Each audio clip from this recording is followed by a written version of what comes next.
సూర్యాపేట సిరిసిల్ల జాతీయ రహదారి వలన ప్రభావితమవుతున్న వివిధ గ్రామాల రైతులతో సమావేశం నిర్వహించారు.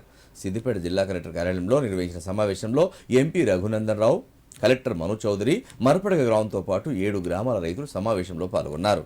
ఈ సందర్భంగా రహదారి నిర్మాణ డిపిఆర్ను తయారు చేసిన ఏజెన్సీ ప్రతినిధి మురళి ప్రాజెక్టర్ ద్వారా దుద్దెడ నుండి సిరిసిల్ల వరకు ప్రతిపాదిత రహదారి మ్యాప్ను చూపించి వివరించారు.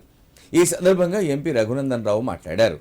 దుద్దెడ నుండి రామంచ వరకు గ్రామాల మీదుగా వెళ్తున్న ప్రతిపాదిత రోడ్లపై రైతులు అభ్యంతరం వ్యక్తం చేస్తున్నందున 3 ప్రత్యామ్నాయ రహదారులను ప్రతిపాదిస్తున్నట్లు తెలిపారు.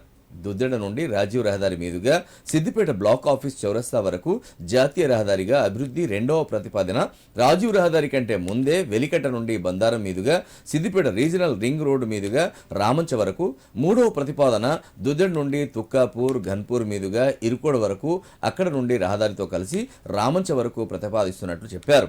రైతులకు వీటిలో ఏది అనుకూలంగా ఉంటుందో అధికారులు క్షేత్రస్థాయిలో పరిశీలించాలని తెలిపారు. కార్యక్రమంలో జిల్లా అదనపు కలెక్టర్లు Abdul Hameed, Siddipet RDO Sadanandam, national highway EE Balaramakrishna పాల్గొన్నారు. కొత్తగా ప్రపోజ్ చేసినటువంటి 365B సూర్యాపేట నుంచి సిరిసిల్ల వరకు కొత్తగా ప్రపోజ్ చేసినటువంటి నేషనల్ హైవేకి సంబంధించి సిద్దిపేట పరిసర ప్రాంతాల్లో ఉన్నటువంటి మరపడుగా ఆ పరిసర ప్రాంతాల్లో ఉన్నటువంటి 7 గ్రామాలకు సంబంధించినటువంటి రైతన్నల నుంచి వచ్చినటువంటి అభ్యంతరాలని దృష్టిలో పెట్టుకొని ఈరోజు జిల్లా కలెక్టర్ గారు, national highway authorities, project design చేసినటువంటి అధికారులతో కలిసి రైతన్నలతో కలిసి ఒక సంయుక్త సమావేశాన్ని ఏర్పాటు చేయడం జరిగింది. ప్రస్తుతం నేషనల్ హైవే అధికారులు ప్రపోజ్ చేస్తున్నటువంటి దుద్దెడ టోల్గేట్ నుంచి పల్లెటూర్ల మీదుగా రామంచ వరకు సిరిసిల్ల రోడ్డును కలపాలనుకుంటున్నటువంటి రోడ్డు ప్రతిపాదనని విరమించుకొని ఉన్నటువంటి రాజీవ్ రహదారినే దుద్దెడ టోల్గేట్ దగ్గర నుంచి 765 DG మెదక్ నుంచి ఎల్కతుర్తికి పోయేటువంటి రోడ్డు వరకు తీసుకొచ్చి అక్కడి నుంచి ప్రతిపాదనలు మార్చినట్లయితే రైతన్నలకి నష్టం జరుగుతుంది, పచ్చని పంట పొలాలకి నష్టం తక్కువ అవుతుంది అనేటువంటి ఉద్దేశంతో ఈరోజు సంయుక్త సమావేశాన్ని ఏర్పాటు చేసినాం.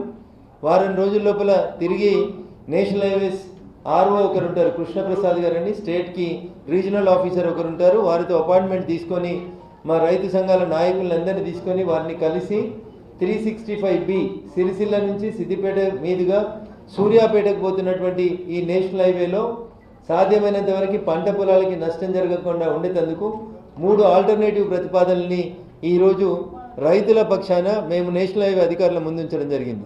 అందులో మొదటి ఆల్టర్నేటివ్ ప్రతిపాదన దుద్దెడ నుంచి సిద్దిపేట మండల పరిషత్ ఆఫీస్ వరకు ఉన్నటువంటి రాజీవ్ రహదారిని విస్తరించి 150 ఫీట్లకు వెడల్పు చేయడం మొదటి ప్రతిపాదన. దాంట్లో రెండవ ప్రతిపాదన ఉన్నటువంటి దుద్దెడ టోల్గేట్ నుంచి 100 ఫీట్ల రోడ్ అయితే తుక్కాపూర్ మీదుగా గన్పూర్ నుంచి ఇరుకోడ దగ్గర ఉన్నటువంటి అగ్రికల్చర్ కాలేజ్ వరకు వస్తుందో ఆ రోడ్డుని డెవలప్ చేసి ఆ తర్వాత ఆ రోడ్డును అట్లానే తీసుకొని వెళ్ళి సిరిసిల్ల రోడ్డు కలపడం 2.